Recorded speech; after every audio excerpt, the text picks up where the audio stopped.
Hey kids, it's Jurassic James, and I'm Jurassic Explains looking at Pyroraptor. Now, normally I do the unboxing, but unfortunately I bought this when I was out of town, and when I normally go on a dig, I prefer to drive because when you drive, you can stop at stores on the way back, you can pick up stuff, but I had to fly to do my job. So when I was packing my suitcase, um, I just didn't have room for the box, so I had to unbox it in Rapid City, South Dakota. So here the figures are. So the only Pyroraptor I have is the Jurassic World one. It was the star of the movie. Spoiler ahead. It was packaged with Kayla Watts, who I lovingly called the Han Solo of the movie because, the main characters get to this port town. They need a ride from a pilot. The pilot's like, I don't want to be a part of your thing. Okay, I'll take you. Change of heart. So really cool character there. I like her a lot, actually. She was really funny. Um, But Pyroraptor itself, the word Pyroraptor, Pyro means fire, Raptor means thief. It was found in a spot in southern France, late Cretaceous period was when it lived, but in France where there was a fire, and they found the bones after that, so they were exposed basically. Actually, I say bone. I should say not bones, bone. There, it was the raptor. So Dromaeosaurus is the proper name. I have a whole video on that. They have four toes. They are the two they walk on, the two the single claw that's really popular and famous, and the dew claw, a dog or a cat. So this one is actually lacking the dew claw on the back, but it's more of a toy than a model. Um, they found this claw here basically, and that was the holotype for the species. So a holotype is like the official, like first one recognized of its group, right? Since then they found some teeth, vertebra, I think one of the arm bones, and a few of their toes or fingers in that region. So the first thing with this concept, my wife always asks me, how do you find fragments of bones or pieces of bones and go, new species? The answer is two things, time and space. So say we find raptors in North America and in, let's say, Asia. You find them in Europe, they're going to be probably different species already because they're in a different region, basically. Dinosaurs didn't migrate huge cross-continental as a individual species. Second, you take the bones that you find, you compare them to the ones in those areas. So if you have a Velociraptor skeleton and a Utahraptor skeleton, and you compare it to the Pyroraptor parts, whatever parts they all share, are they different enough to be their own species? That's where the argument lies.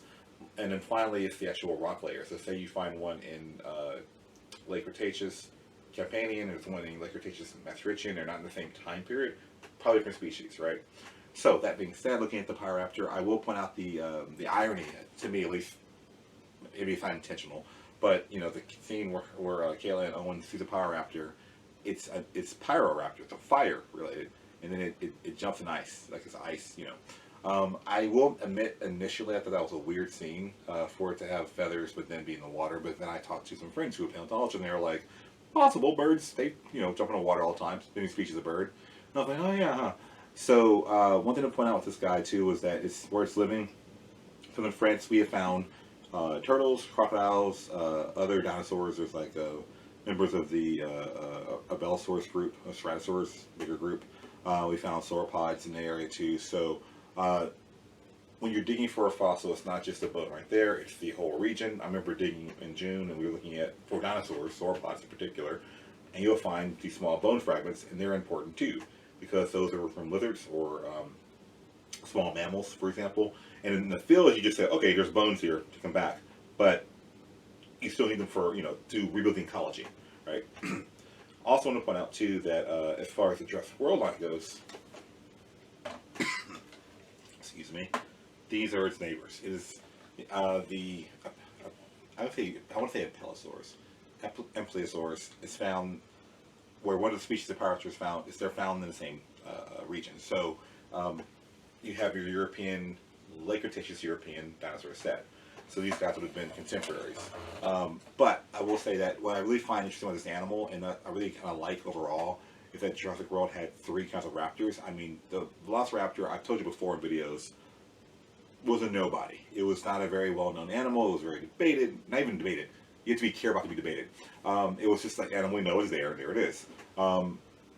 For them to have, in Jurassic Park 1, it kind of launched Velociraptor to this like paleo stardom.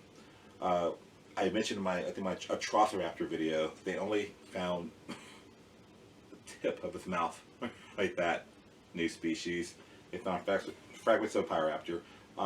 Obviously, these three raptors are going, well, these two raptors, like Velociraptor, are going to probably fill an increased popularity now. You're going to see more toys in the future.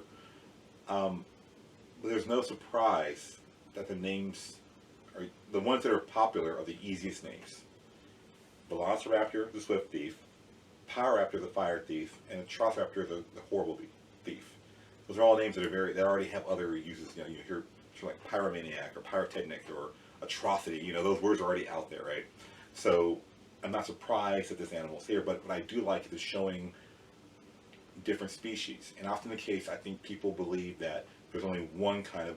Hopefully watching this channel you've learned otherwise, but hopefully people will realize, oh, there's more than just Triceratops. There are Ceratopsians. There are a lot of these guys.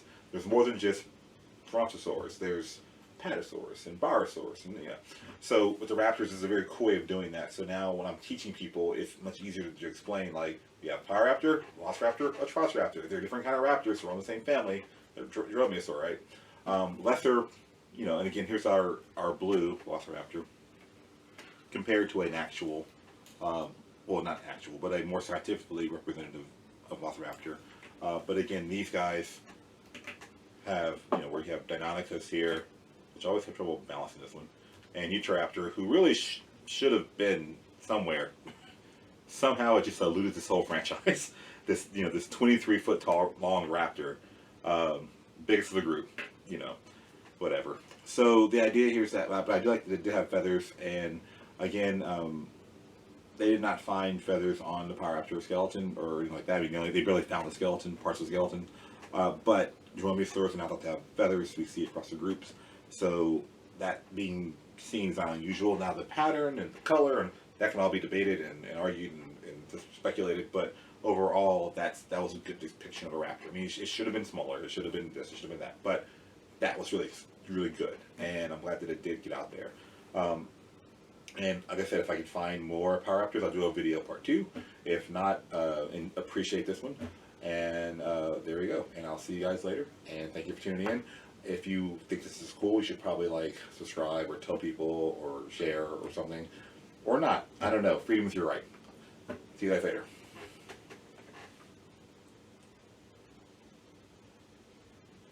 I don't know. This is really cool.